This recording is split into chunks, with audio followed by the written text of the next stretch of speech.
Okay, it's 6 after the hour, and we'll go ahead and get started with the second half of our morning discussion on provincial state tribal experiences with test and removal efforts. And our first speaker up after the break is the group from Nevada, and Mike Cox, who's the big game specialist for sheep and goats, Nevada Department of Wildlife, and also the chair of the Wafwa Wild Sheep Working Group, is going to lead this effort. So welcome, Mike, and thanks, Perry. Go ahead and share your screen. I'm going to introduce our folks, and we have Dr. Nate LaHue, our wildlife veterinarian that started after Perry left in early 2020. The presenter of the majority of our talk today will be Matt Jeffress. He's our field biologist that oversees the snowstorm herd and really the driving force to the initiation and continued great work on conducting the test and remove. It's been complicated, it's been frustrating, but through thick and thin, he's stuck through it. And then, of course, Perry was heavily involved while she was here during her tenure. So, Matt, take it away. Okay, can you guys see my screen?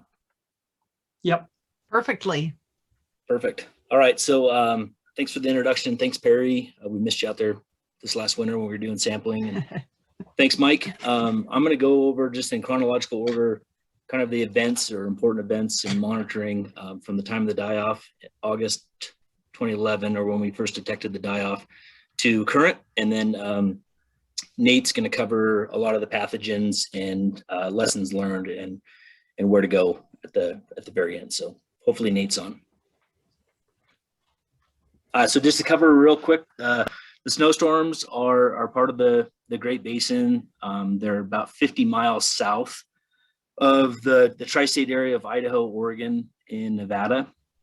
And they border the southwest portion of the Owyhee Desert. Elevations range from 4,600 feet in the valley floor to 8,400 feet on top of Caeley Creek Mountain. This is kind of jumping ahead a little bit, but just to give everyone kind of the structure of the herd, we've documented 4 well-defined subherds for ewes. Rams kind of fit the mold for the most part, but we have 4 subherds, and for the most part, the ewes stick to their natal subherds. So we have the Owyhee Bluffs on the south end, Caeley Creek encompassing most of the Caeley Creek drainage and portions of the Jay Creek drainage. On the east central side, we have Winter's Ridge, and then on the far north end, we have the lower south fork of the Little Humboldt River. The history of the snowstorm herds is Nevada Department of Wildlife first repatriated California Bighorn sheep here in 1985. And then over a series of years and 5 releases, we had released a total of 55 Bighorn sheep from a lot of different source stocks. As you can see, it came from BC, Oregon, Idaho, and Nevada source stock. This graph depicts our published estimate up to the time of the die-off.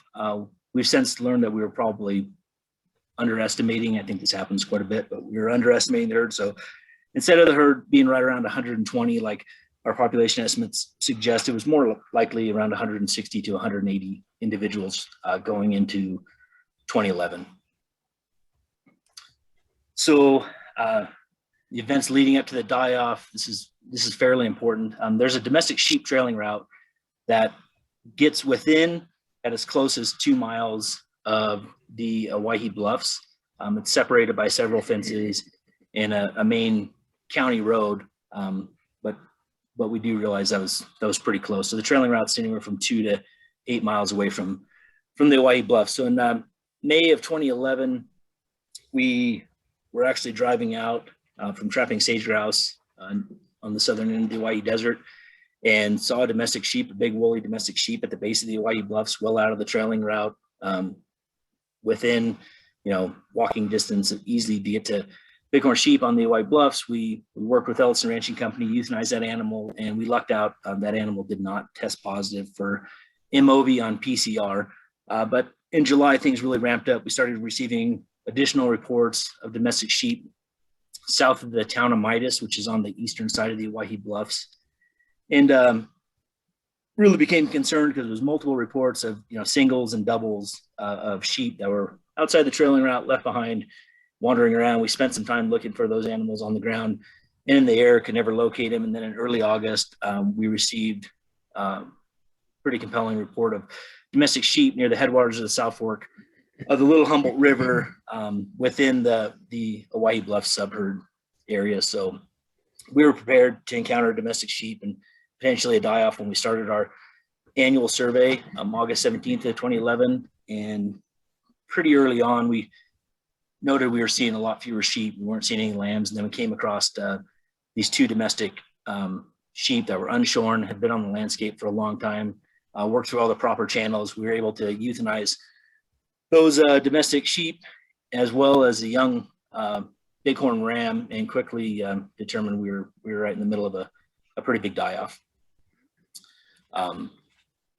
2 weeks into it, we luckily have really great NGOs here in Nevada, Nevada Bighorns Unlimited, Elko Bighorns, and Nevada Bighorns Unlimited Midas chapter all covered the cost to initially go in there and catch animals, hang collars, and do disease surveillance. So we caught 5 ewes and 2 young rams from the different subherds, and we sacrificed 3 adult ewes for necropsy. And significant finding that came out of that is we later found an exact strain type match between the MOV found in one of the 2 domestic ewes and those initial 3 bighorn we sacrificed. So this played a role into our decision to really put a little more effort into monitoring this herd, just because we did have that vector, the known vector. So the next spring, we started out with 83 lambs per 100 ewes, quickly dropped to 22 lambs per 100 in June. By July, we were down to 10 lambs per 100 ewes. And then in August, we had lost all the lambs, and it just kind of followed that classic sometime lamb mortality following a die-off. And again, our really good bighorn NGOs here in Nevada made another donation, and it allowed us to conduct additional sampling and purchase some additional collars. So that November, 15 months after the initial die-off, we caught 11 new ewes, sampled and collared those, 1 ram, and then 5 of the original 7 collared bighorn. And significant of that was all tested positive on PCR again for MOV. So just to batch our monitoring between 2013 and 2016, we had production values of lambs range between 73 lambs per 100 ewes in 2013 to a low of 36 lambs per 100 ewes produced in 2016. And then our winter recruitment values, which we're really interested in, range from a low of 11 lambs per 100 ewes in 2015 to 27 lambs per 100 ewes in 2014. And then just a few other significant events that happened in this time frame between 2013 and 2016 was in 2014, we partnered with Idaho and South Dakota and Washington State to gift 10 ewes and 1 ram to South Dakota for the pinned experiments that were discussed earlier today. And then sometime in earlier mid 2015, Indel committed to sampling all adult ewes remaining on the Snowstorms in preparation for a test and removal project. And in those years, 2015 and 2016, when we did the testing for removal, we had really low lamb recruitment. So the sampling for this test and removal project, we joined with Idaho and South Dakota, as I said earlier, to commit to catching the majority of the ewes and sampling them, and then removing the chronic shedders. In December of 2015, we caught 13 ewes and sampled all of them. Came back in January. We caught 11 ewes and 4 rams. And of the 24 ewes, adult ewes we sampled, 10 were actively shedding MOV, and 1 ewe evaded capture. And then of the 4 rams caught in 2016, 1 tested positive for MOV, and then just happened chance that ram ended up dying of capture myopathy a couple days after capture, so we didn't have to worry about that ram. Flash forward to the final testing and then removal. We had 10 target ewes identified as shedding MOV during that 2015-2016 sampling, plus the 1 ewe that evaded capture, giving us 11 target animals for our January 2017 final test and removal. In January, late January 2017, we were able to capture all 11 target animals. We ended up holding 10 of them in a transport trailer overnight while volunteers drove from Midas to Pullman, Washington overnight, hand delivering the samples to Tom Bezer. We've got some really great volunteers, and they drove 12, 13 hours through the night and met Tom. Luckily, Tom was really nice and met him for breakfast, I think. And within hours, it was determined by noon, it was determined 6 of the 10 animals in the trailer were still shedding MOV. And those 6 animals were gifted to South Dakota State University for the continuation of those pinned experiments. We had volunteers drive those all the way over to Brookings. And the 4 non-shedding ewes that were in the trailer were slung back to their respective capture sites. The last animal, you notice we had 11 target animals. We only had 10 in the trailer. We had a ewe that was pretty crafty at evading the capture crew, and they were able to catch her on the very last day. And we decided just to sample her and send the samples off separate, hoping that she would be an intermediate shedder, and turns out she wasn't. She was a chronic shedder, and so we lethally removed her prior to the lambing season in 2017. And then just a side note to this, we had those 4 subherds on the Snowstorms, and after we finished with the removal, we effectively depopulated the Winter's Ridge suburb. So going into the 2017 lambing season, we were at an all-time low with only 13 adult ewes spread over those 3 suburbs, and we knew we took it down to a critical low and just crossed our fingers and hope for the best.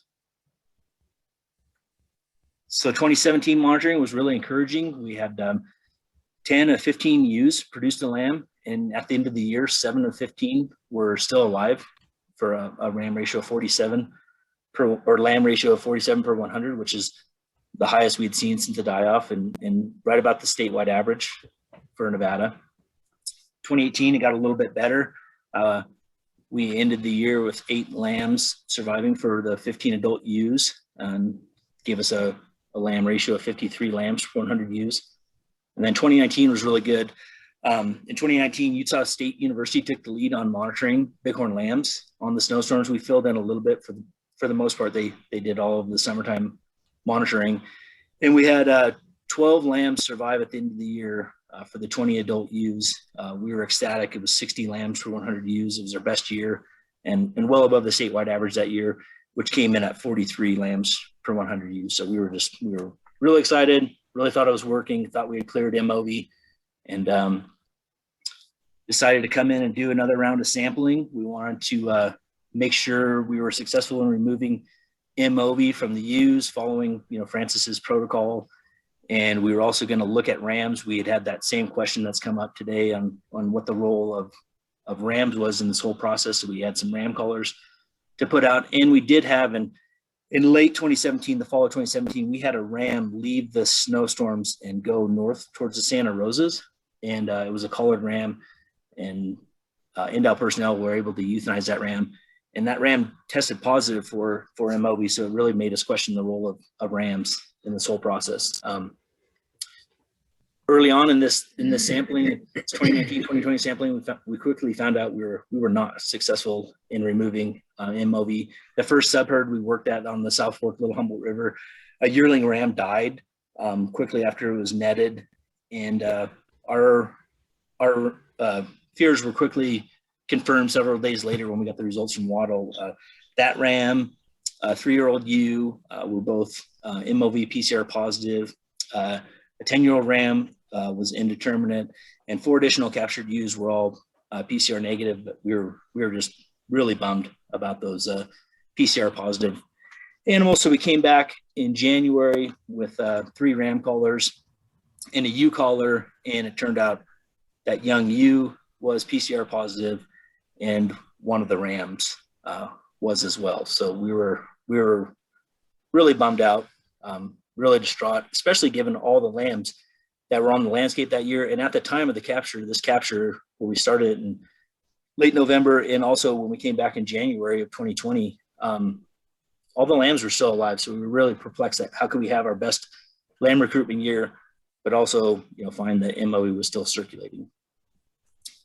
So last summer, only 8 of 22 adult ewes produced a lamb.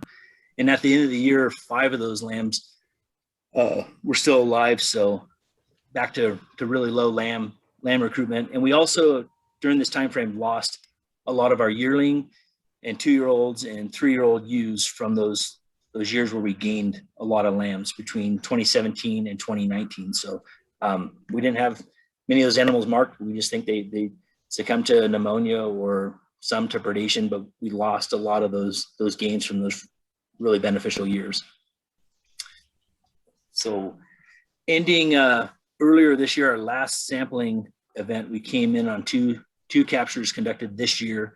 In February, we had the 5 MOV positive animals from that 2019-2020 capture that we wanted to resample, the 2 positive ewes and the 2 positive rams and the 1 ram that was indeterminate. And then we also had several additional ram collars to deploy to really dig into the role of rams in this process. And in total, we sampled 21 bighorn, and only 2 were PCR positive for MOV. And this was encouraging because it was that young ewe from Caeley Creek that we had sampled that was positive in January 2020, and then the 9-year-old ram from the 2020 sampling event. So those were the only 2 out of the 21 we got this year. We removed those animals from the population. And just an interesting side note was that ewe was also positive for sinus tumor, and Nate will get into it a little later, but she's a really young ewe. So she's a chronic carrier. The 2 different times we sampled her was when she was 2 and 3 years old, and she had a fairly progressed sinus tumor. So we felt like that was pretty odd. And then the fact that this older ram turned out to be a chronic carrier, testing positive 2 sampling events in a row was interesting as well. So far this year on the Owyhee Bluffs, for the 9 ewes that are there, the adult ewes, we have 6 lambs observed. In Caeley Creek, we're down to 8 ewes, and we have 3 lambs at heel. And then the South Fork Little Humboldt River ewes, they're pretty tough. They're super cagey. We've been out there a couple times. I'm going to go back out this week and hopefully get the lamb count on those 3 ewes. So we do have encouraging count so far this year. Matt and Nate, we're out of time. Oh, we are? Yeah. So could we wrap a bow on this in the next 2 minutes? Yep. Is Nate on? Yeah, I'm here. So Just these 3 slides, yeah. Yeah, so just real quick, I think a couple things we wanted to point out here was just that we started with pretty high prevalence in the first 2 years of the outbreak. Even the second year, everything we tested was positive, and then started hovering around the 33 to 40%. Matt, can you go to the next slide? Biggest thing, actually you can go ahead to the next slide after this. We'll skip that one. But the biggest thing I wanted to point out was sinus tumor. So we had a good number, the last 4 or 5 chronic shedders that we removed were all positive for sinus tumor. So 2017 of animals were diagnosed with sinus tumor, 6 animals diagnosed with sinus tumor, 5 to 6 was positive. The one that was positive in 2015, but negative time of death. So that could have been a sampling error. And then in 2021, 5 animals were evaluated, including a hunter harvested animal, 3 with tumor, and all the animals with sinus tumor were positive for MOV. And the 2 that did not have sinus tumor were negative for MOV, including the one with sinusitis. So you can go to the next slide. So a few things then we've learned is that in some cases, it may be necessary to also focus on sampling rams. It seemed like in this case, we sampled all of our U's, they were all negative, and it was hiding out in the rams and then became reintroduced to the U groups. And it does seem to be a potential association between sinus tumor and chronic carriers post die-off. So it seems that a lot of our chronic carriers also have sinus tumor, and a lot of our animals with sinus tumor are positive for MOV. There is also a significant risk to adjacent herds. So we just had animals that are positive for the same strain in the Santa Rosa strain tested found this year. So because this has taken so long to try to remove it, it's given an opportunity for this pretty virulent strain to be introduced to a herd next door. And then so for some future direction, there's a better understanding, but we need to better understand the relationship between sinus tumor and chronic shedding. Along that would help with developing a live animal test for sinus tumor. And we need to understand when rams are important to consider in intestine removal. And that's everything really brief. Thanks for wrapping that up, Nate. I mean, I'm really excited to talk during the Q&A. So thanks, you guys. Great, thank you all. That was a great summary. Okay, next up, we are moving up to British Columbia. And I think Chris Proctor is going to be kicking off this session. And Chris is a senior wildlife biologist with the British Columbia Fish and Wildlife Branch. And his work focuses on ungulate management, and of which bighorn sheep is a large component. Okay, Chris, you want to go ahead and start sharing your screen? Yeah, you bet. Thanks for the intro, Perry. Sure. Is that working? Yep, just have to put it on slideshow and then we're good. Beginning. All right, good morning, everyone. Today I'm going to be speaking about some of the test and remove treatments we've been doing on the Fraser River, central and south central British Columbia. I'm speaking on behalf of the team that's named here that's been working on this initially. And I believe that a couple of the other team members are here, Helen, Caeley, Jeremy. I'll start, and I'm hoping they can jump in and speak to a couple of slides later. So in BC, we're brand new to doing test and removes. We've really just begun. We've undertaken a couple treatments over the last couple winters in a couple different herds. And I have some results to share from the first winter. And I'm hoping to share some of the things we've learned so far. Just to reference everybody, these are the two sheep populations I'm going to be talking about. Fraser River, West of Kamloops, and the Chasm herd, also West of Kamloops. Background information on these sheep populations. The Fraser River has typically been the largest California bighorn sheep population in British Columbia. About 60% of California bighorn sheep are found here. Mostly a low elevation grassland ecosystem. Does include a few bands of sheep that migrate to alpine summer range. And it's characterized by about 100 miles of sheep habitat along the river. Various connected bands of sheep scattered throughout. I imagine it to be very similar to the Hells Canyon system, but I've never been there. For those that have received sheep from British Columbia, and there's been a lot of states, California, Washington, Oregon, Nevada, North Dakota, to name a few, this is the herd that those sheep mostly came from, if they came from British Columbia. Unfortunately, we're experiencing long-term population declines, pretty significant declines in this population. It's declined by about 70% since the late 90s. At that time, there was approximately 2,400 sheep, and now we have about 800 sheep. It declined pretty significantly in the late 90s following a respiratory disease event. At the time, we diagnosed that as a lungworm pastorella issue.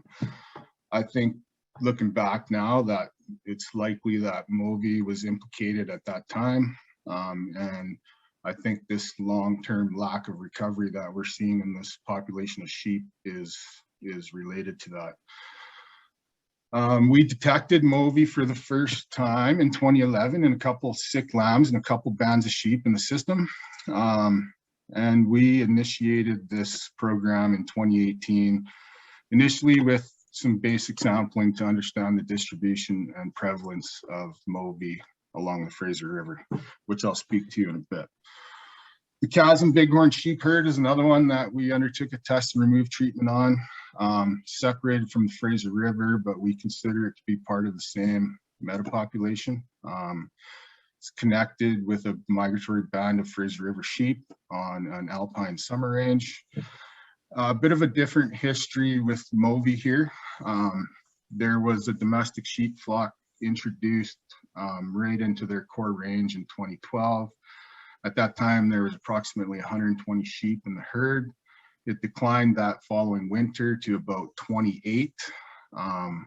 We detected MOVI at that time in the spring of 2013 by both PCR and serology, and it's been steadily declining since, to the point when we initiated these test and removes, there were 15 sheep in the herd, 12 ewes, 3 rams, 0 lambs.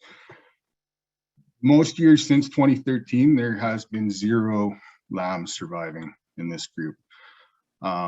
And the other thing to point out with this group of sheep, it's connected to most of the other sheep in my region. So other big important sheep populations.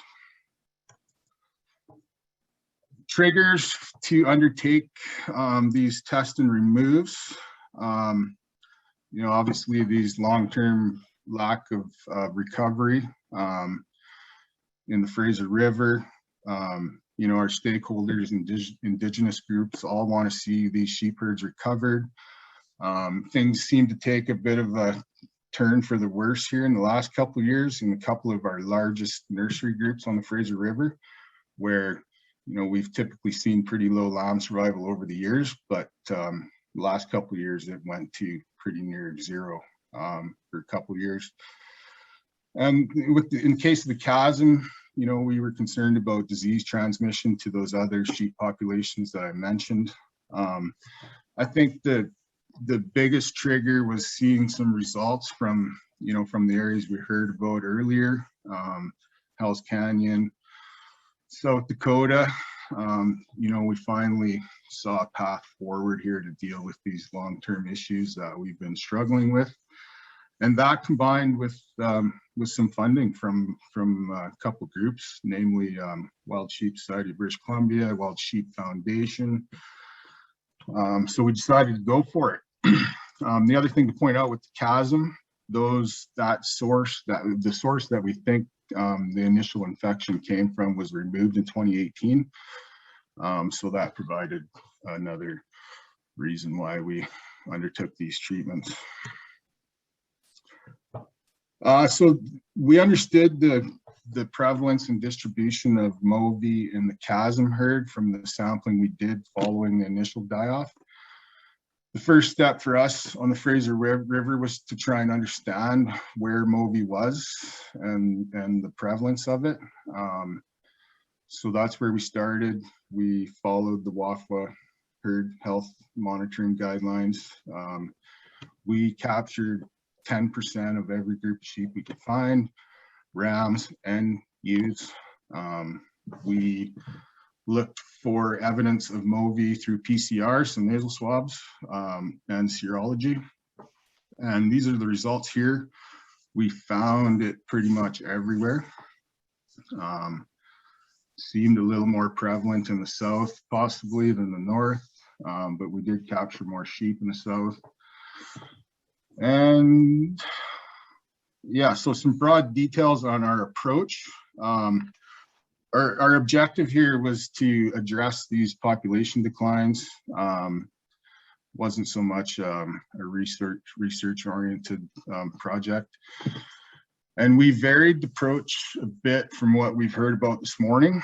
In particular, we only captured and sampled sheep one time. We understood from talking with Francis and Perry before we undertook these treatments, we understood the risk of removing intermittent shedders. We were good with it. We targeted all ewes in these bands of sheep. We did include yearling rams that were in those groups at the time, of which there was only a handful. We used a portable PCR on site, the biomeme, and we based our removal decisions on site or from a lab in the case of the chasm, which I'm going to talk about in a bit here. And then we removed those individuals and necropsied all individuals. That our decision to focus on just one test was based on a bunch of different concerns. Logistics, these are pretty remote areas along the Fraser River. The number of sheep, it seemed really daunting initially with 800 sheep in the system. The level of funding that we figured it would take to treat that many sheep. And then we had some concerns with, stress associated with multiple handling events of these individuals. I'd say, like, from our, stakeholders and other partners' concerns, we didn't really have a ton of concern about the fact that we were going to be removing sheep. We did, however, have a bunch of concerns about catching these sheep multiple times and the effect on these sheep herds down the road of doing that. We followed two different approaches to do the captures, sampling, and radio collars, which I'm going to talk about next. So the first year, these are the two herds that we treated. A band of sheep on the Fraser River. We captured sheep via aerial net gunning. We transported those sheep to a base camp where we had a large crew of people that did the sampling and testing and removals on site. We took multiple swabs from each individual. We based our decisions at that time entirely on the biomeme unit on site, so the portable PCR on site. And we followed that up with sending second and third swabs to various labs. We captured 47 sheep in that band, which we assumed to be all of them. And we removed 11 individuals, so 23% were determined to be PCR positive. In the chasm, we used a combination of aerial net gunning, aerial and ground darting, just due to the forest environment that those sheep live in. We were down to 12 female sheep in that group, so we radio collared all of them. We based our decision to remove on results from the lab, and we returned later to remove those individuals, of which, of the 12 females, 2 were determined to be shedding Moby. And just an example from one of the necropsies, I think, and maybe Helen can speak to this a bit better, but I think that we saw evidence of chronic pneumonia in most or all individuals that we removed. Helen, is that correct? If you're there. We did have chronic lesions. Not all of the animals that were removed were likely, the positivity rate was not supported by other labs. We were just learning biomeme, but the photograph there is a good example. Not only was it mycoplasma positive, but also Pasteurella maltosida positive with adhesions. So that's just one example. Thanks. So we monitored these treatments in 2 ways, mostly based on discussions with Francis and Perry earlier. We monitored lamb recruitment rates or lamb ratios in the fall.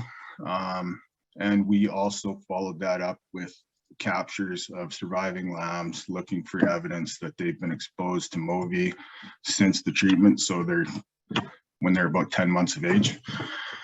And we've seen some pretty significant results so far from those 2 treatment areas. In that band of sheep on the Fraser River, the lamb ratio was higher than we've seen it for many years in the fall, about 49 lambs per 100 ewes. In that particular band of sheep, it's been 0 the last couple of years, compared to an adjacent non-treated control group. That lamb ratio at the same time was 19. At the chasm, like I said, most years since 2013, there's been 0 lambs surviving. And in that first fall there, the lamb ratio was 60 lambs per 100 ewes. We captured 25 to 30% of the surviving lambs in both those treatment areas, and we did not detect evidence of MOVI by PCR or serology in either area. This past winter, we undertook our second winter of treatment in another band of sheep on the Fraser River. We followed a different capture approach, largely due to COVID-19 restrictions with, getting groups of people together. We had 1 helicopter crew. We did all the captures, sampling in the field. Every sheep got a cheap VHF radio collar. We used orange ones so we could see the sheep that we'd already captured and sampled easily from the air. We again took multiple swabs. We ran one of those in the evenings with the biomeme unit, and then we sent additional ones to the lab afterwards. And we returned later to remove those sheep that were determined to be positive. In this band of sheep, we captured 46, and 2 were determined to be chronic carriers or shedding MOVI at the time, and were removed. And another example from this past winter, I don't know, Helen, if you got anything you want to say about this one.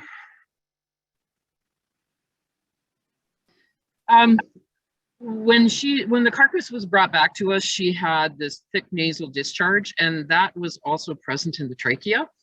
She had some chronic lesions. You can't really tell perfectly well. She was shot in the caudal lung, and this photograph doesn't quite show the chronically affected area, but it was very similar to that photograph I showed you before, just a lot more scarring and some adhesions to the chest wall. One of these we have suspected nasal sinus tumor in at least 1 animal from this group, and we haven't really confirmed it. There was some mix-up in samples. Karen Fox has had a look at it, and she feels quite confident that there may be sinus tumor in this population, but this is the first time we've seen that in British Columbia, so I'm a little hesitant to say that we do have it and would like to do more sampling in there. Definitely chronic bronchopneumonia, definitely some Maltosida involvement, but the second animal that was shot there was a field necropsy. I didn't see it, and wasn't really much in the way of confirmation from pathology. So again, we feel pretty confident we have a much better handle on reading biomeme. We've had some discrepancies between results from the 2 other labs that we've used. So this is still a learning process, and remains to be seen what the results from this year is.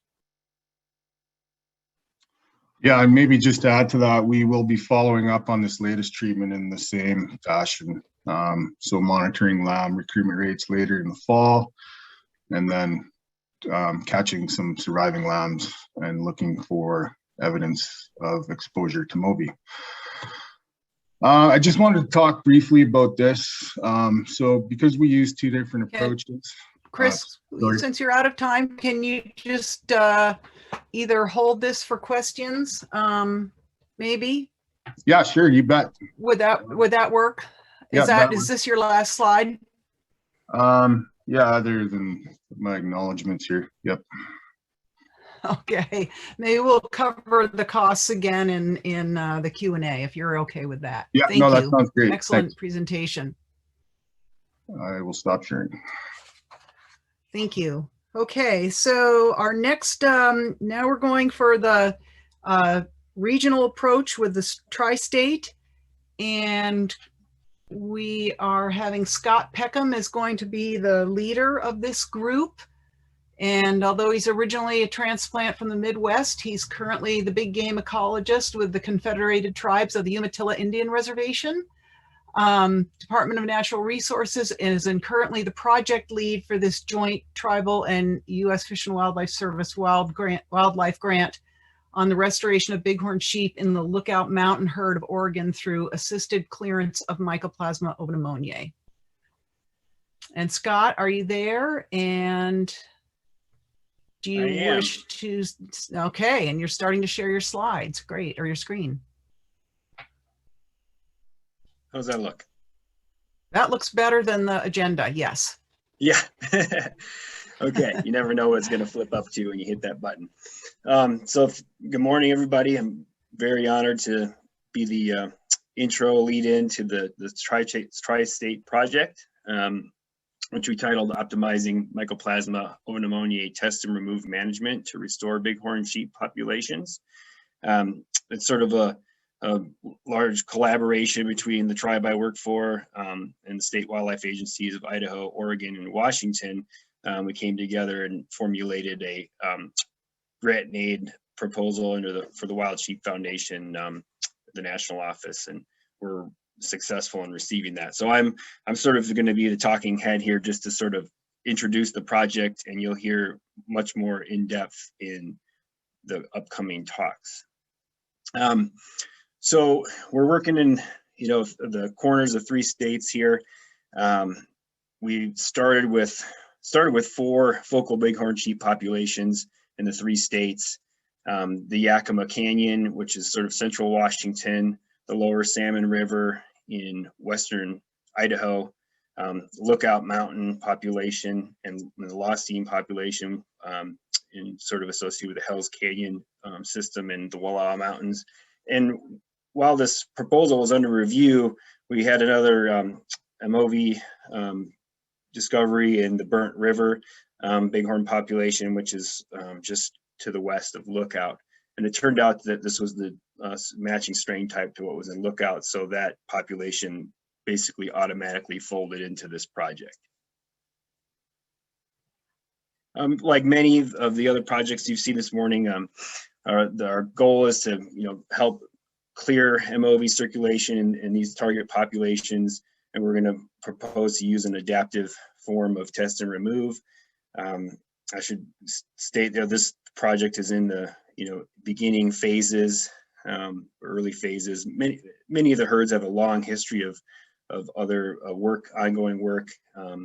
So I'm just basically wrapping under the umbrella of our current formulation of this sort of collaborative project. Our objectives basically improve the health of ailing bighorn sheep populations while also protecting those healthy nearby populations, which I'm jump back here is that you can see that light green color is the Hell's Canyon system that Francis presented earlier. So basically trying to deal with some of the newer MOV outbreaks and help protect populations that we've been successful in clearing MOV from. We're working in a wide range of habitats and geography here, a large elevational gradient, sort of the low end around 2,000 feet above sea level, and then up above 8,000 feet in some of the alpine areas. So we have sort of the dry canyon type habitats in the Yakima and Burnt River, the upper end of Hell's Canyon and Lookout, the Lostine population, which utilizes summer ranges in the high elevations of the Wallowas, and then the lower Salmon population, which is a sort of an intermountain habitat. I think the advantage of looking at all these different herds in one project and a lot of communication between all the managers is that we have a wide range of characteristics in each of these populations that we're working with. Population size sort of ranging in 55 to 425. The subpopulation structures are variable from sort of one subpopulation of ewes to 5, with connectivity between those groups ranging from low to high. We have in a low to high range infection prevalence and infection duration.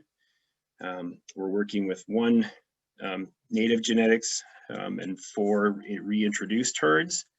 And of course, we have a large gradient of accessibility from those places that require a jet boat or a helicopter with very difficult access to those that we can reach from a road where they may congregate during winter with much easier access via ground capture. And we also have 4 non-migratory herds and 1 migratory herd. Just a quick summary of some of the early progress we've made under this project. We've so far to date captured and sampled 142 bighorn, with probably close to 200 more captures planned, at least, probably minimum. And that would be the first time captures, not recaptures.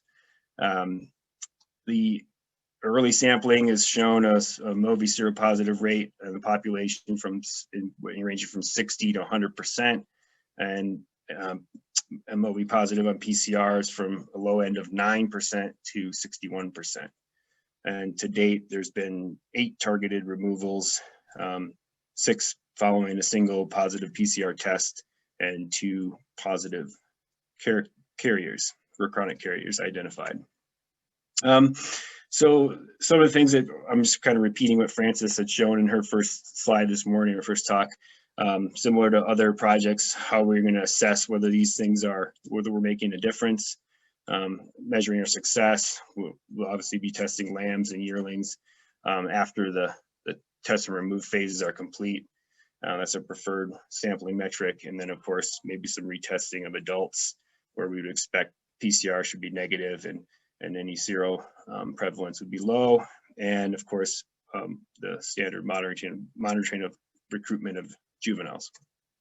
And then I'll just acknowledge the large collaborative group we have here with state wildlife agencies, 2 tribes, and of course the funding from all of our partners, including the Fish and Wildlife Service, Tribal Wildlife Grant Program, and the chapter and affiliates of the Wild Sheep Foundation in Idaho, Washington, and Oregon, and the National Wild Sheep Foundation.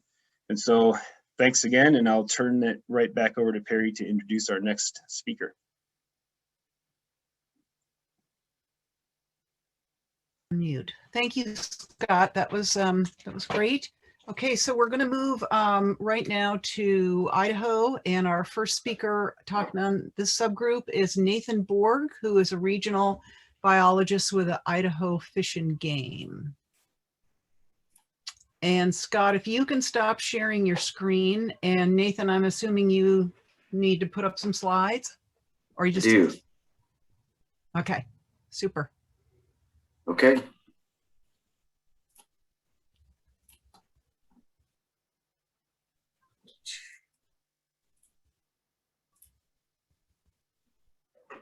All right, so Scott alluded to, this is one of the study areas that just began last fall, and it's in our lower salmon population management unit. And at this point, we're only in the test phase, but hopefully we'll see what happens when the removal time comes. So this is the project area. We're working here in West Central Idaho. The town of Riggins is there towards the top left of your screen. The main Salmon River cuts Idaho in half. That's the big canyon at the top of the screen. And the South Fork salmon comes in from the south towards the right of your screen. So I'll try to stick with some of the speaker outline points here. So this is one herd that's got underlying substructure. I'll get into the substructure in a minute because it's kind of interesting. One thing of note is that we had an all-age disease event in the late 1980s reduced our population by 50%, and we just have not ever fully recovered from that. Most recent aerial survey was in 2019, and we had 425 individuals with a lamb ratio of 29 per 100.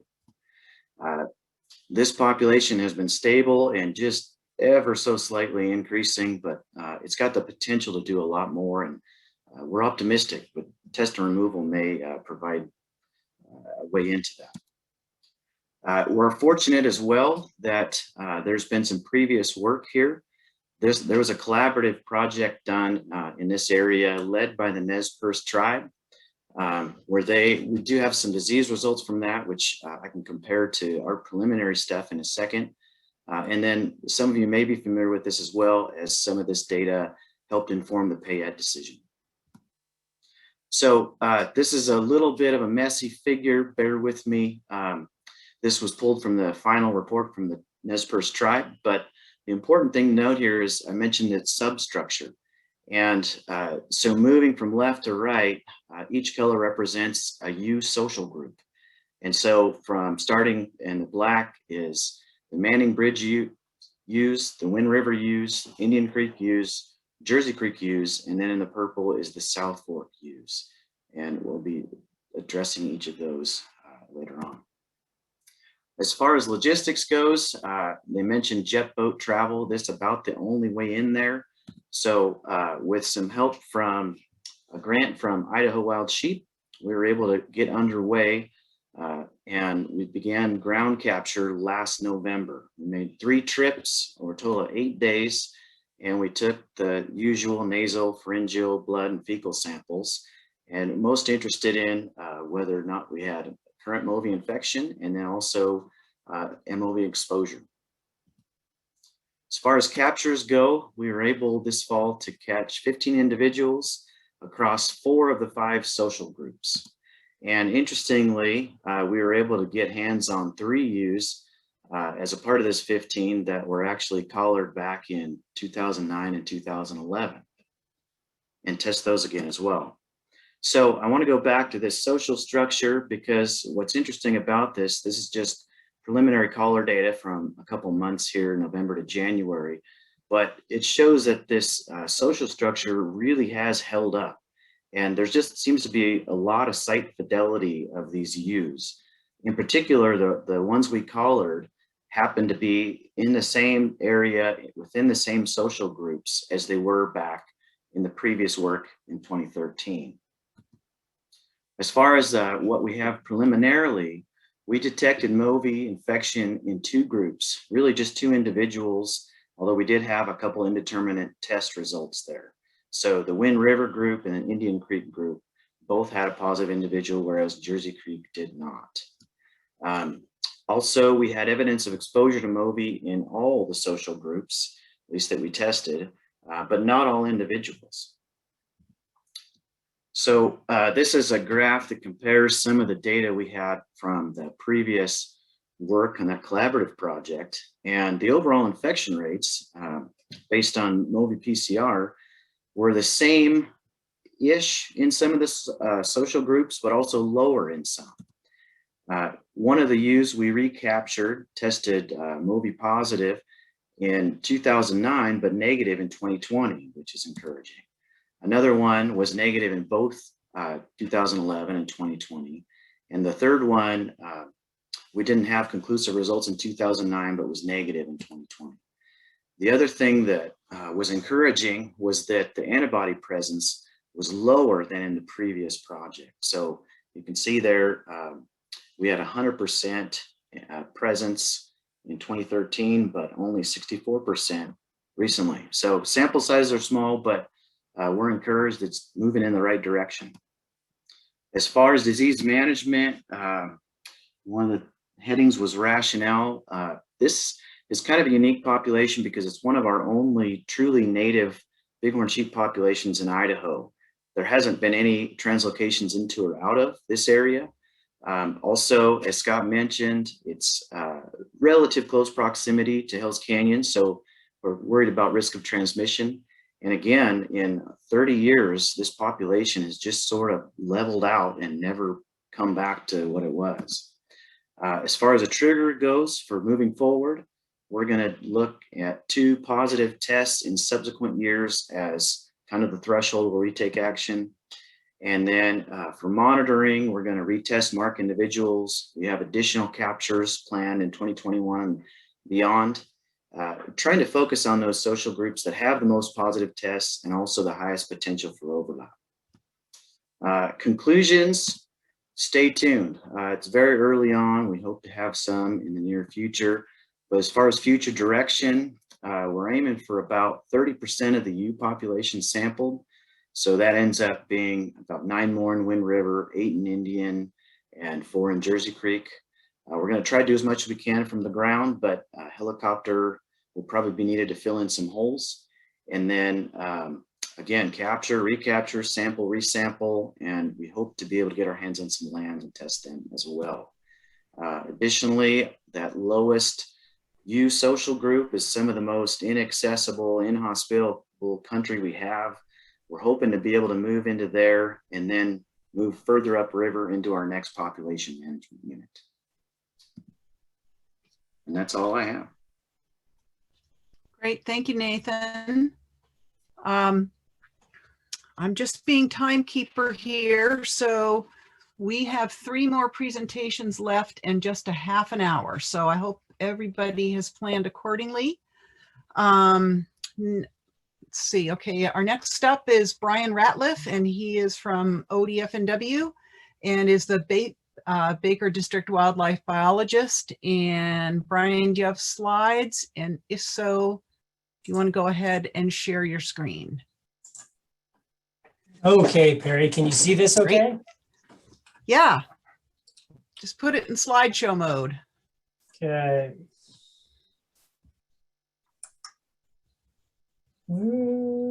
Just go down over to the beginning there, all to the far left, and click from the beginning. And okay, well, thanks for the quick introduction, Perry and Scott and Nate. Thank you so much for leading this off. I'm going to go pretty quick to save you guys some time. So we're going to talk about 2 populations, the Lookout Mountain population and the Burnt River Canyon population. In between, we're talking about connectivity between those 2 herds, and then end with a kind of a future actions type of slide. So looking at Lookout population, or the history of it, we reintroduced the Lookout herd in 1991. The population rapidly grew. The average count there from the ground is about 250 individuals.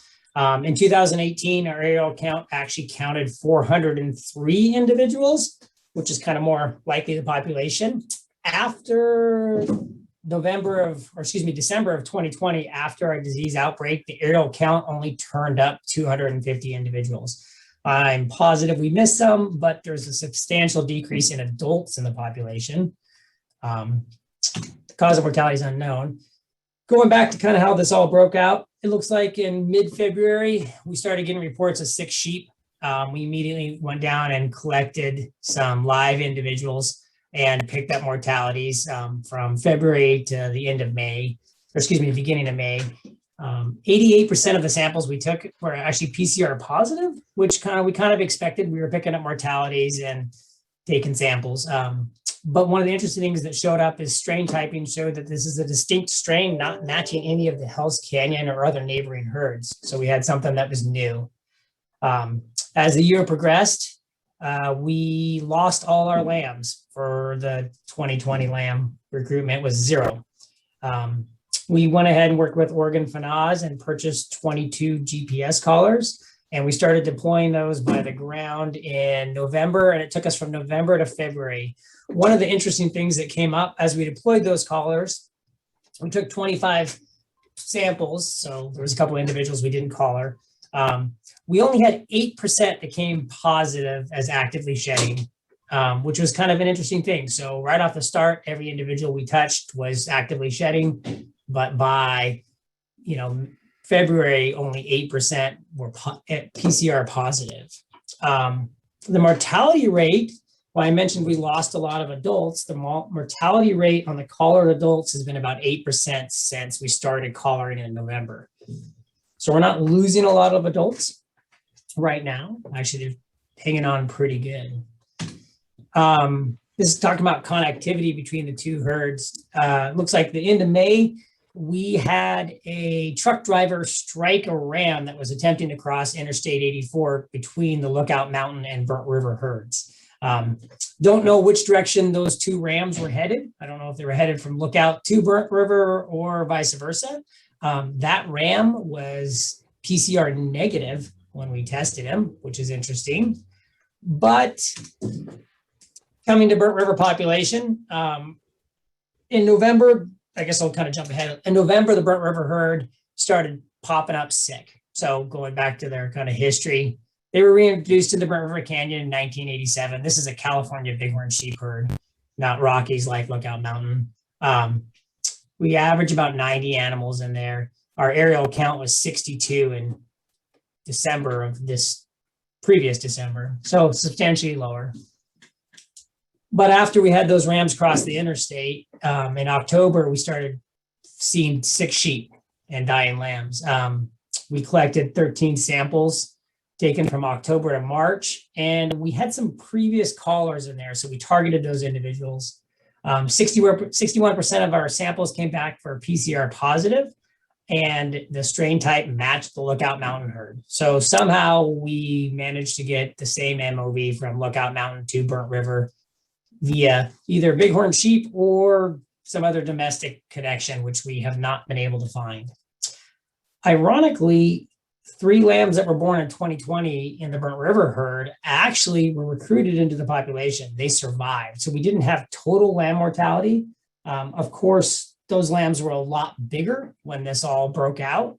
So it doesn't really kind of surprise me too terribly much. So as you can see, we're kind of right in the beginning processes of this outbreak. I should mention though, that until this happened, the Lookout Mountain herd in Oregon was the only disease-free herd that we have had.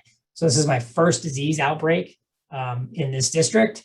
And if I had to guess, I would have told you it would have been Burnt River, not Lookout Mountain, because of the proximity to domestics, but it's both of them. So I guess when it rains, it actually pours. So then looking into future actions. So for the rest of the summer, we're monitoring our caller views to kind of look at lamb survival in them. Lambs are hitting the ground right now. And I can tell you as to date, we have not seen any sick lambs, but they're all still pretty young. You know, of course, as they land, they pull up pretty high into the rocks and they're kind of hard to find. We're working on securing the funding to purchase another additional 100 VHF collars, and we're finishing up a capture contract for winter capture to deploy those collars.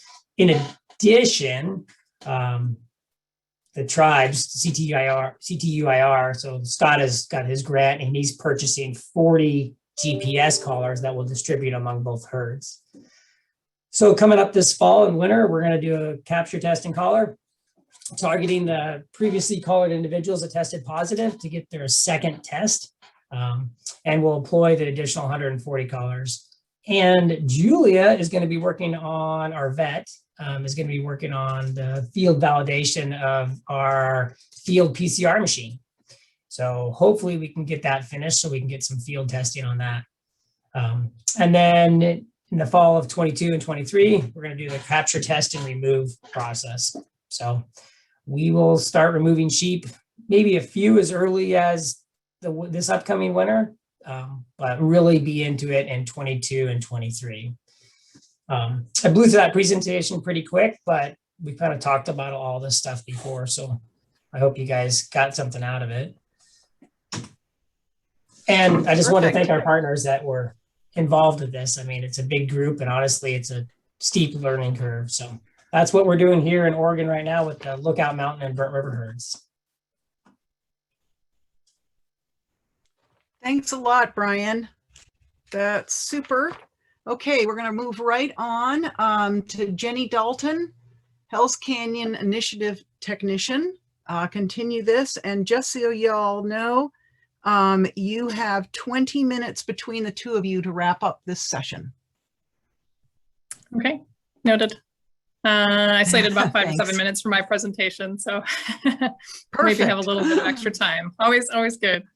All right, so I will share my screen. Let's see.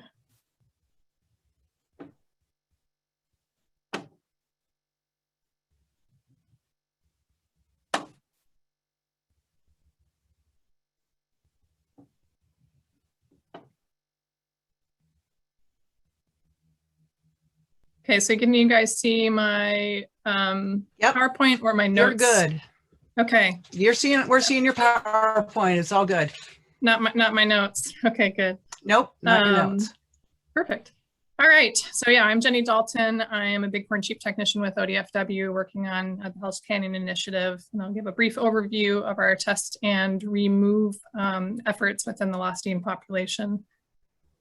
Following is an outline of the topics that I will cover, starting with an overview of the Lostine population history, then moving on to some of the disease sampling and removal history within the population, and then moving forward to our sampling strategy and results from this past winter's capture season, and then looking forward to our next capture season's priorities. So I'm sure you guys are all familiar with where the Lostine resides, but we're moving north from Baker District back into the Wallowa District, and the Lostine population is just southwest of our offices here in Enterprise. So first, taking a look at the Lostine population estimates over time, starting from their reintroduction to the Lostine wildlife area in 1971. The population estimate you'll see in purple following the left-hand axis there, and then the recruitment is in green following the right-hand axis. So after their initial reintroduction in 1971, saw sustained growth until the first disease event, which occurred in 1986, causing a reduction in about 2/3 of the population to die off, which also resulted in low lamb recruitment.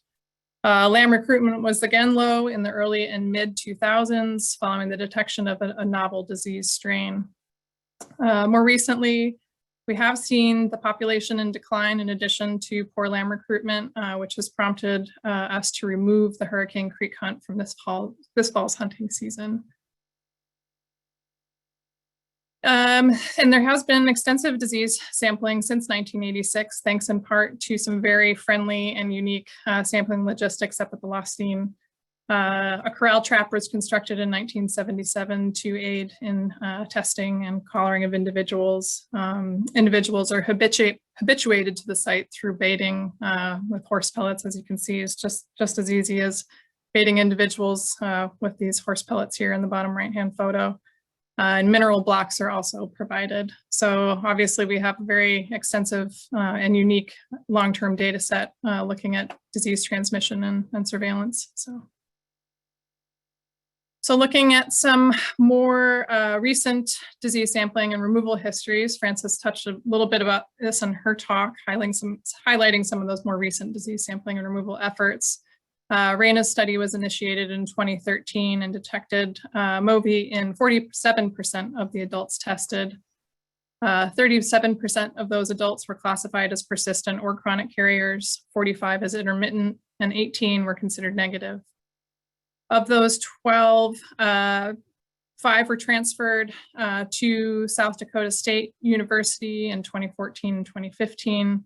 6 were transferred to Washington State University in 2017, and then 1 was euthanized last capture season in 2019.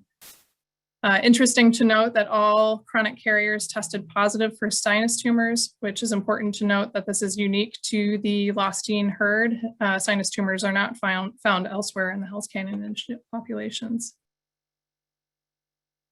So moving forward to this past winter's sampling strategy. So our overall objective was to determine if MOVI was present after removal of that last persistent carrier in 2019, not the remaining persistent carrier, but the last removal. And if present, identifying and removing any additional persistent carriers. And then we also, our objective was to collar rams to determine the degree of dispersal or mixing within other Hell's Canyon Initiative populations. We did receive a grant from Oregon FNAWS for 7 collars, 2 of which we deployed this past winter and the rest which we will deploy this upcoming capture season. So our overall focus was to retest those individuals with positive testing history. So those that were likely to be positive, and then any targeted sampling of lambs, previously unsampled ewes, and those collaring of rams. So here's a look at our sampling results. We in total sampled 14 individuals, 7 ewes, 2 rams, 2 yearlings and 3 lambs. So their age class and total positive broken down on the right. And a total of 5 were found to be PCR positive. So indeed found that MOBI was still present in the population and decided to remove 2 chronic carriers based on those results. And I did want to share, of the 6 ewes that we specifically targeted, that 7th ewe that we targeted was newly sampled. So this is the disease sampling history of those 6 ewes that we targeted specifically this past winter, showing some of their disease testing history since 2013. This table is sorted by the number of times that each individual has been tested, which obviously correlates with how old those individuals are. So obviously the older they are, the longer we've had the ability to test them. PCR negative results are in blue, purple is indeterminate, and PCR positive results are in red. And based on those sampling histories, we decided to remove these two following individuals, both 81 and 60, showing that they had pretty consistent PCR positive results in their sampling histories. So now we can pull our results together with past results to look at the prevalence of MOBI shedding and antibodies in adults since 2013 in response to the removal of these chronic carriers over time. Our results from this past winter were lumped in with the testing results from 2019, which were not presented today, so found in the kind of middle plot here. And overall, we see a sharp reduction in the prevalence of those who are actively shedding. In addition, we do see a slight decline in those that are seropositive, which is to be expected, given that individuals will remain seropositive for a few years following initial exposure. I did want to note a couple of things about the 2 removals. So based on their necropsies, so those 2 persistent carriers, 81 and 60. In 81, nasal bots complicated the gross detection of sinus tumors, but those were detected via histopathology. Interestingly enough, there was no evidence of inflammation or mycoplasmal changes in her trachea, lungs, etc. In 60, MOBI was detected via PCR, and there was found to be chronic inflammation within her trachea and lungs. Sinus tumors were also detected via histopathology, and we also did some CT imagery and found extensive sinus tumor growth, and you'll see it here in the upper right-hand quadrant of that photo to the bottom, which also showed extensive bone remodeling. So just some interesting things to note for those necropsies. And then moving forward to this next winter's capture season, for our sampling priorities, we have identified approximately 31 sheep that we plan to sample. So certainly not as many as Brian, but we do have our work cut out for us. So we'll target those individuals that previously tested positive, yearling rams, as well as older age class rams. Again, to put out those additional five collars that we haven't yet put out this year. And as well as any untested ewes, lambs, and yearlings. And based on whether or not MOBI is still present, then removal of additional persistent carriers. And then a thank you to everybody, and just wanted to take this opportunity for a personal thank you to Idaho Fish and Game, especially Francis and Ian, for some very early mornings and some very long days. I really appreciate it, as well as Oregon FNAWS, Oregon Hunters Association, Wild Sheep Foundation, and other Hell's Canyon Initiative partners. And that should do it. Okay, Kezia, take it away. All right. I was just getting them organized. So let's start with one that Francis asked at the end of the last session. So she commented she'd like to hear more from South Dakota and Nebraska about the number of strain types in their populations and whether that might have affected the prevalence of carriers in those herds. So does more strain type, a diversity of strain types beget more carriers? Or were there any relationships there or relevant bits about strains in those projects?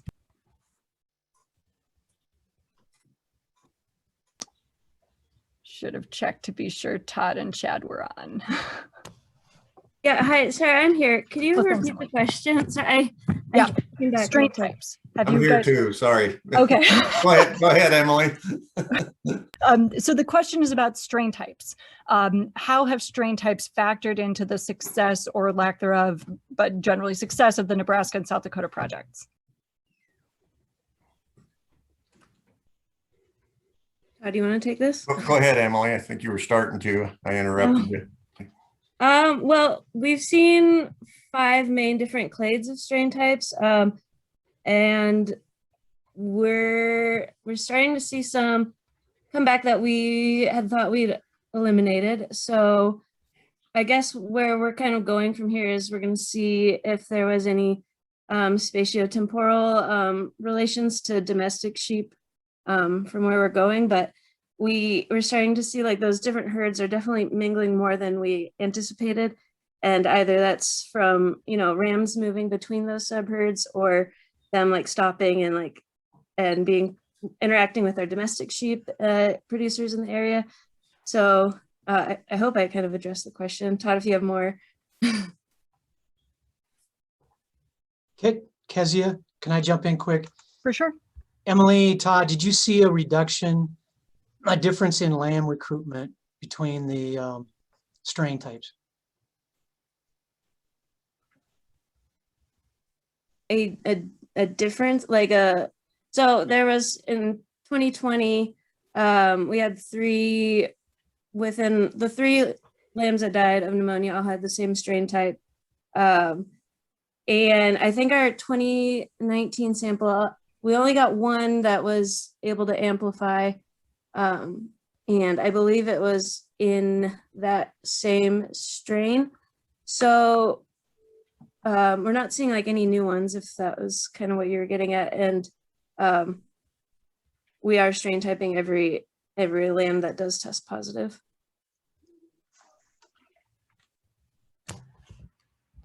Awesome, thank you. Just to add that we had more, it seemed that we had, multiple strain types there that were fatal, but yeah, like Emily said, we kind of had one that seemed to maybe dominate here recently in terms of our lamb losses. So hope that helped, Mike. So that was great. There was another one, let's see. So a few different questions about timing. So Caitlin Rule asked, what is the thinking on the best timing for conducting test and removal relative to initial spillover? Might there be some benefit to seeing what the population impact is or allowing animals to be challenged and potentially clear infection? How long would you monitor before initiating this kind of project? And I'll just put that out to those of you who have undertaken one of these. But I flagged it to Francis, so Francis, you could kick it off if you want. What other people think? I'll start. I think the key thing is that you want to do, well, there's a couple of key things. One thing is you want to do test and remove when the prevalence of MOB is the lowest. And during the outbreak, there's going to be a lot of animals testing positive. So you want to wait till it drops, and that often happens like 2 to 3 years after. The first year is usually pretty high, but after that, it seems like that might be a good time, 2 to 3 years after an outbreak. And as far as waiting, what was this other part of the question? I think you pretty much got it, Francis. Okay. Oh, waiting to see how bad it is? You mean, is that kind of what you're thinking? Is like how bad is this outbreak going to be? What kind of impact it's going to have on the herd? Is that what you were talking about? Yes. Answer that. Yes. Okay. Gotcha.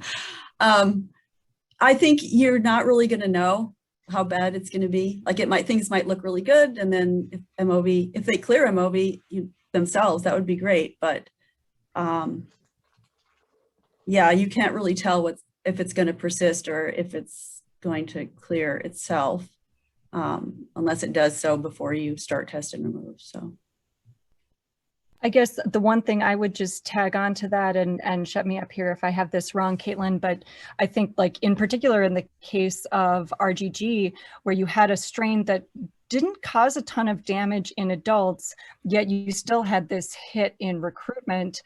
I think that for the long-term benefit of the herd, there'd still be benefit in doing a test and remove, even though you didn't have like a big die-off, because your recruitment numbers are down, especially if they stay down for a couple more years. But that's kind of a unique case where you don't have a big die-off, but still have the recruitment effect manifesting, I think. Let's see. The other question to do with timing came from Shannon Claremont, who was asking about kind of trade-offs between waiting for test and remove versus like test and remove results to come in versus the risk that those infected animals might pose to neighboring herds. And, you know, kind of how do you factor that risk to neighbors into decisions with respect to timeline? I think I got that more or less right. Shannon, but correct me if I have it wrong. Great question. So the question is how allowing what are the options that you could do? So you've got these infected animals, you're waiting another year to do your second round of testing before doing removal, but those infected animals are out there and they could be posing risks for transmission within their herd or transmission to neighboring herds. How do you risk? Yeah, well, I think if there are like vulnerable herds right next to your herd, then you would want to, I would say, remove them right away. I guess that you don't always know though, like the snowstorms. I don't know that anyone really thought they would go to the Santa Rosas, did they? We weren't assuming they would. Yeah. Yeah, and that was a unique situation actually, because that ram was released on the Santa Rosas as part of a translocation, immigrated to the snowstorm, stayed there for 6 years, and then moved back. But we don't know if he had been moving back before we collared him or not, because we collared him as part of that January 2017 effort, or 2017, and then he moved back in October 2017. But he was released as a lamb ram on the snowstorm or on the Santa Rosas. And I guess to that point, I want to circle back for just a second to Don Whitaker's question from this morning about the role that rams might play. And it seems like, oh yes, sorry, are you ready? Can I just butt in for 1 minute here? We're officially at the lunchtime, so we are going to, which is an hour. So we are going, no, it's a half an hour, right? It's a half an hour. So we are going to continue to run Q&A through lunch. Please stay if you can. If not, we understand. Remember that this is all being recorded and everything is, all the questions that were captured in chat will be available and associated with their answers. So I'll leave it at that and go ahead, Kezia, and jump back in. Okay, so yeah, drop off as you need to get food.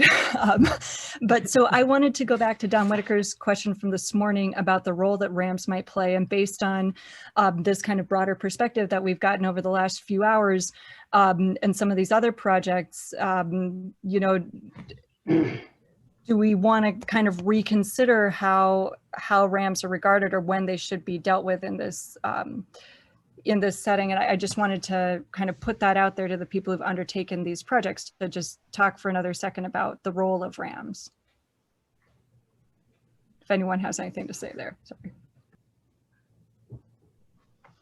I would definitely say that was kind of a missing piece of our Nebraska project, especially within those different subherds that act as a metapopulation. We don't really know exactly how they all interact, and it seems like rams are the most likely to, you know, potentially mingle with domestic sheep and then bring it to those ewes that tend to stay more in their home ranges. So I would say that I personally think they would be beneficial to study. I would say we kind of talked about with the snowstorms that it seems like because we did test all of our ewes, that's the only plausible area where that strain was still hanging out was in the rams. And something else that we've been talking about, and I don't know if anybody has as much experience with it in the snowstorm, is this isn't the case for the snowstorms. With some of our desert herds, I could see where water sources, especially in summer as a point of congregation, rams may be more important in those systems than areas that maybe allow them to spread out a bit more. Good point, Nate. Well, and I think I would add, when I asked the original question, I think some of it might be just a sampling issue, because we tend to under capture and under deal with the rams, because sometimes they can be harder to deal with in particular. And so I think continuing and maybe stepping up our capture and sampling and testing and collaring, which is in our hunted population. Some people may or may not like that, but I think it's mostly just a sampling issue. And if we continue to sample, they can be those vectors, even though they're segregated for most of the year. If they continue to carry, and there's no reason to think that they could not be chronic carriers the same as some of our ewes are. And the vets can tell me otherwise, but physiologically, I don't think they're that much different. So there's no reason to think they couldn't be chronic shedders as well. It's just a matter of whether we're willing to capture them, test them, and mark them in these populations. Thank you. So I want to move for a second to chronic carriers. There have been a few different questions about chronic carriage, some of them pertaining to sinus tumors. First, Ali Cordemanch had asked about whether chronic carriers are potentially animals that just are experiencing compromised immune function due to other reasons, potentially poor nutrition, density, chronic stress, etc. So would we expect chronic carriage rates to potentially, modulate with these other factors present in a herd? Let's start with that one, and then we'll move to tumors after that.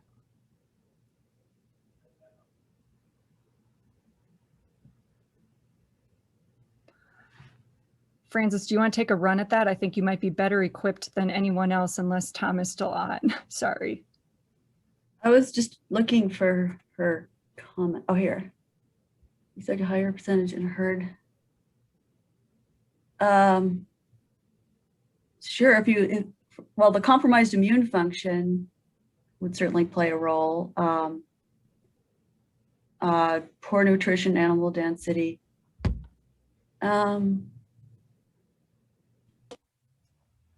Theoretically, yeah, it seems like it. I think don't know. Short answer. I think more. I would expect for density. I would expect that there would be higher prevalence of, because there'd be more transmission. But I don't know if there would be more chronic carriers necessarily. I don't know. It's good questions. We haven't really seen anything, but that doesn't mean. I mean, those are really difficult questions to answer. So. I think, yeah, it's possible for sure. Yeah, I guess what I would just say there is I don't think that that at least as far as I'm aware, no one has really looked into factors that could be driving carriage rates. We've just observed that there are some differences in carriage rates among herds. Maybe there's maybe some tie to sinus tumors, but beyond that, I think as a community, I think we're very much still sorting that out. Kezia? Yes. We've got a ton of jurisdictions on the call today at the workshop, and we've talked about this with the DMV of sharing data across jurisdictions. We've seen a lot of really good data today on prevalence rates over that longitudinal period prior to removal. I'd love to work with other folks after today's workshop to consider sharing some of that data and see if we can see any patterns of those states that had maybe 3 years of still high MOVI PCR prevalence versus those that severely dropped after the first year, and see if there's something that speaks to why there's differences like that.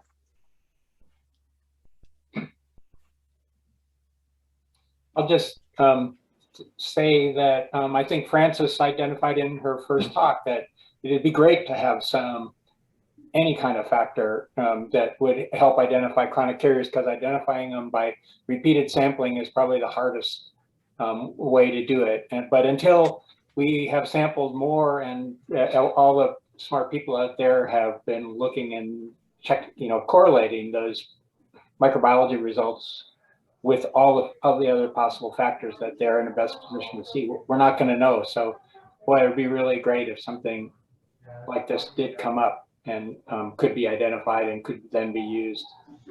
But it's early days. Yeah. I think that we've covered, Ethan Lula asked a very similar question, and I think we've pretty much covered it, but I did want to touch on Adam Grove's question about, do we know anything about, what do we know about the etiology of sinus tumors, or what is causing these nasal tumors in sheep? And I don't know if Karen is on, or if anyone else would like to speak about what's known there.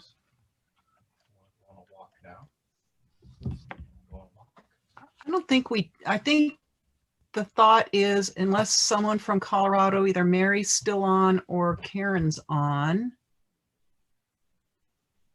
Mary's still on, Karen isn't. Mary's still on. Okay. I think probably Mary would be most appropriate to talk about it if she's there. I can give it a try. I would say that this is definitely Karen's forte and her area of expertise, so she would be the better one to talk to. We have not found an underlying etiology for the sinus tumor. I know she strongly suspects a retrovirus, but trying to sort through a potentially pathogenic retrovirus from some of the normal endogenous viruses that may be carried in the sheep has been challenging. She is still working on it. I think it's going to be a career-long thing that she's going to try and work through. What we can say is we seem to see sinus tumors as a strong indicator of animals that are chronic carriers. And I know what she has found is that one of the strongest indicators she seems to have seen of sinus tumors is actually high shedding of Pasteurella multocida. And so she has developed an animal side test that actually detects high shedding of Pasteurella multocida, and then uses that to try and identify those animals most likely to have a sinus tumor and potentially could be a target for removal.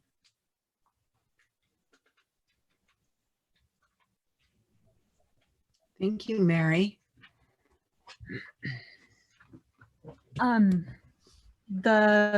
This is, keep putting questions in the chat if you've got them. I think this is the last one, unless I've missed one, which comes from Lee Jones.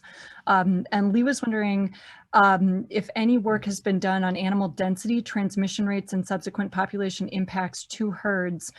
Can we identify herds at higher risk of severe impacts, or are strains more predictive of impact, or do we know? And I think this is, as I read that, this seems like a general question with regard to MOV. Lee, was that intended to be specific to test and remove, or just MOV in general? Specific to MOV in general, and if the answer to that, that's a follow-up, are strains more predictive? Should we be mapping risk by strains and exposure? How much would we weight that risk to animal density and population growth?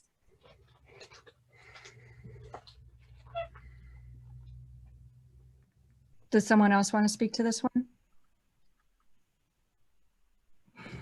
No, Kezia, you do. I will take a run at this one.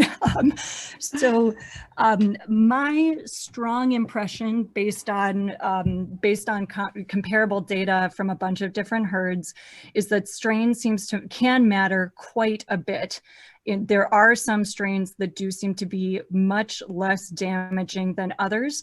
As far as I am aware right now, and Francis or Tom or Kim Andrews can correct me on this if I have this wrong, but I have not seen clear patternings of strains tied to virulence, with the exception of this established clade of strains that seems to be a little bit less virulent that's in the Mojave, and there are inconsistencies there too.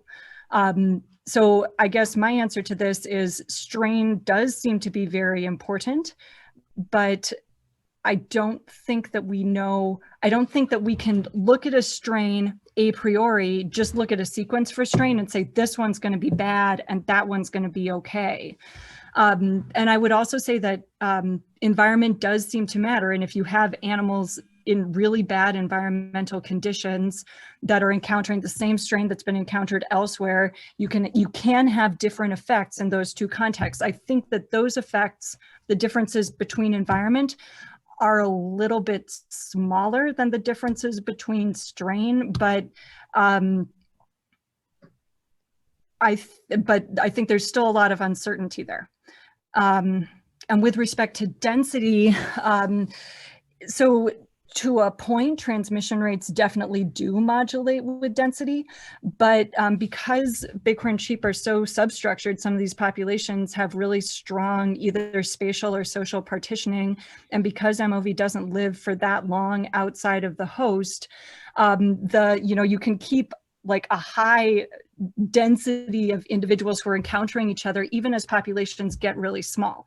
So I wouldn't necessarily regard a high density herd as being at much higher risk for either severe disease or spillover, but there's some evidence that counters that, but not, I think that we're still trying to sort that one out. And I will pipe down, others can speak to this.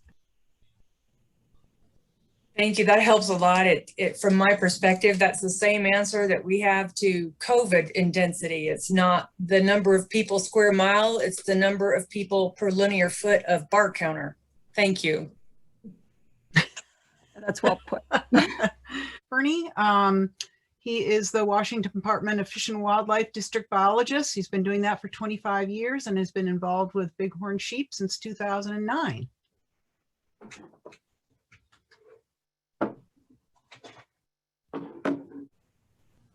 Okay, go ahead. Yeah, hit continue. It should show. Yep. Okay, here we go. Yeah, basically Yakima River Canyon, South Central Washington.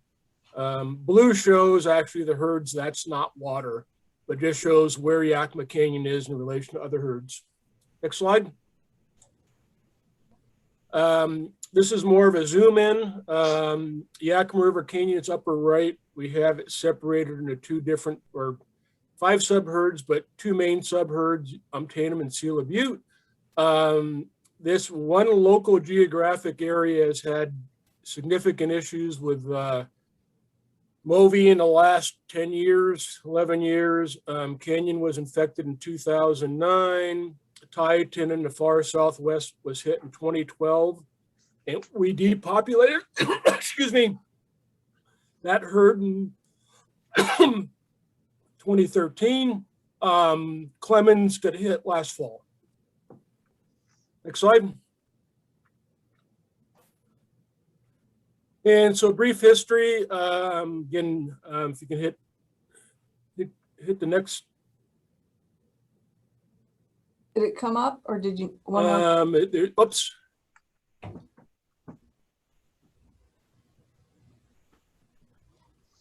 Not sure what's going on here. Just trying to get the things to slide in. Do you want me to go forward? Yep, go forward. Okay.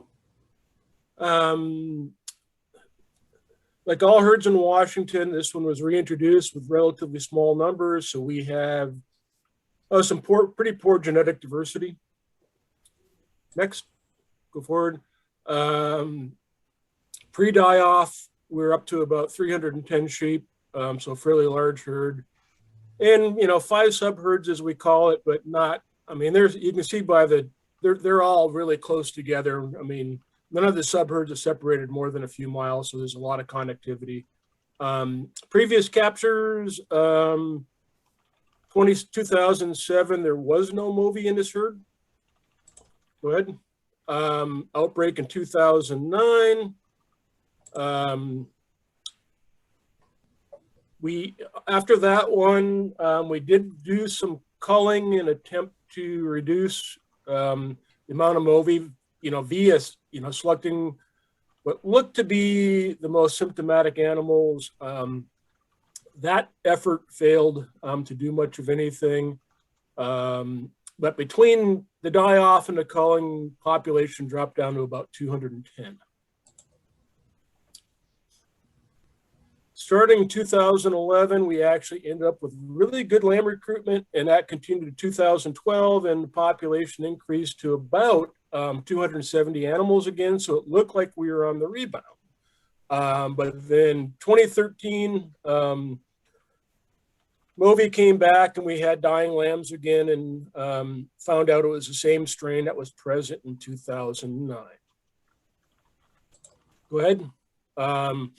And again, low lamb recruitment, and so the population started dropping again.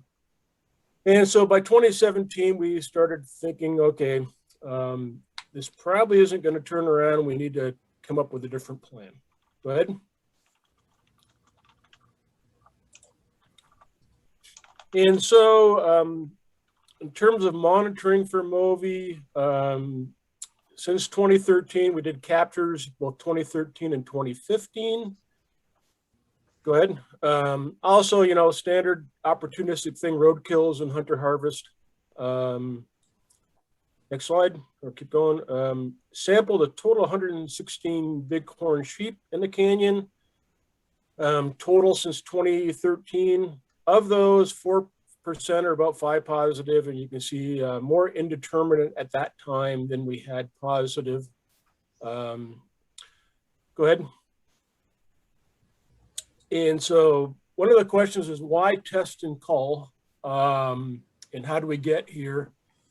And the first thing in big picture is, at least in my mind, it's not when, but not if, but when herds are going to get infected. In this part of the world, we have a lot of domestic, you know, sheep around and goats, and both, you know, Forest Service allotments and just, you know, backyard, you know, small farm flocks. Also, we had a declining and aging ewe population in the herd. Part of that, interestingly, is because most of our recruitment has been males.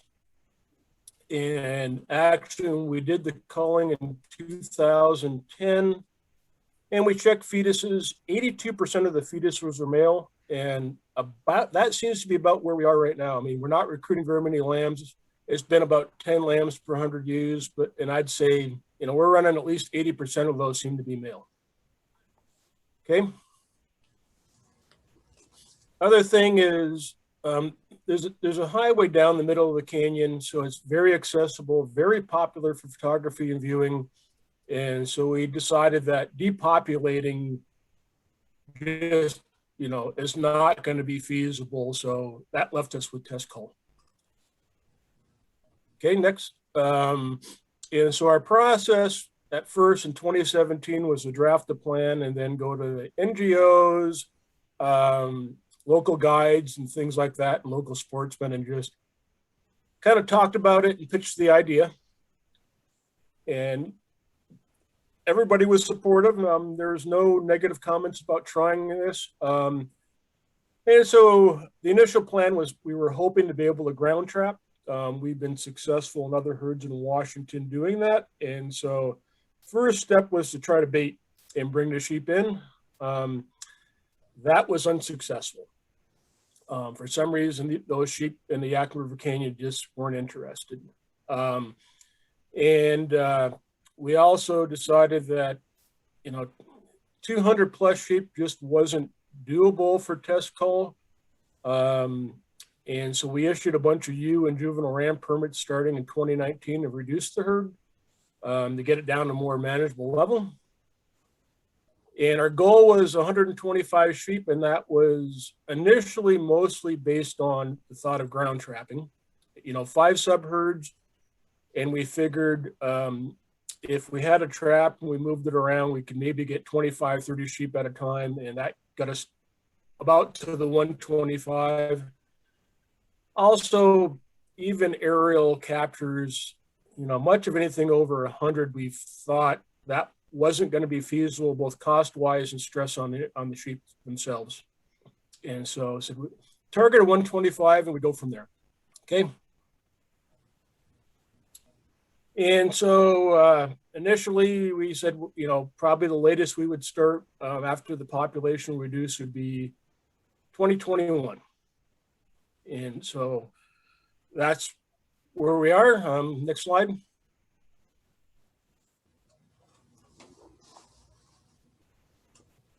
And so for 2021, we went back to the same thing again, did a news release, more communication with the NGOs, and let everybody know we were going to do this. Again, only positive comments. Even the local paper put out an editorial thanking us for going through this process. Again, very popular herd, and this was viewed as a good thing by the public in general. Next. Our goal was to only target adults via aerial capture, both ewes and rams. We ended up capturing 80. 76 adults and 4 yearlings were, well, classified as yearling by the capture crews. We're still not 100% sure. Some of those weren't lambs. They were just incidental in the nets. And we thought we were probably about 100 adults going into this. There's probably a little bit more than that, but so we're probably somewhere 70, 80% were captured. Of the adults, 6 were positive and 1 was indeterminate. And we decided that even indeterminates, given there weren't very many of them, we would remove those. And basically about 5-6 weeks later, we removed all 7 of those. Retested, and interestingly, only 1 was positive still. 2 indeterminates and 3 were negative, and then 1 animal we couldn't recover. So basically, we don't know if any of these were actual chronic shedders. And if you go back to previous captures, including 2013 and 2015, where we recaptured some of the same animals, we've yet to find a chronic shedder in this population. Giving our sampling rate to date, that seems to be a little bit odd to me, especially since most of the subgroups aren't producing lambs. And so we're either just missing them or the intermittent shedders are actually what's infecting our lambs. Obviously, we don't know that. And our future plans are, we're gonna, this fall, we have more permits to reduce the unmarked population. Expect a lot of those are gonna be juvenile rams, and then recapture probably early 2022 and target at least the animals that are unmarked, and depending on budget and other things, so, recapture some of the animals that we had done this year. And that's it. Thank you, Bernie. I'm glad we were able to squeeze that in. Worked out perfectly. And this has brought us right up to returning from the lunch break. And thanks to everybody that hung in there during this time.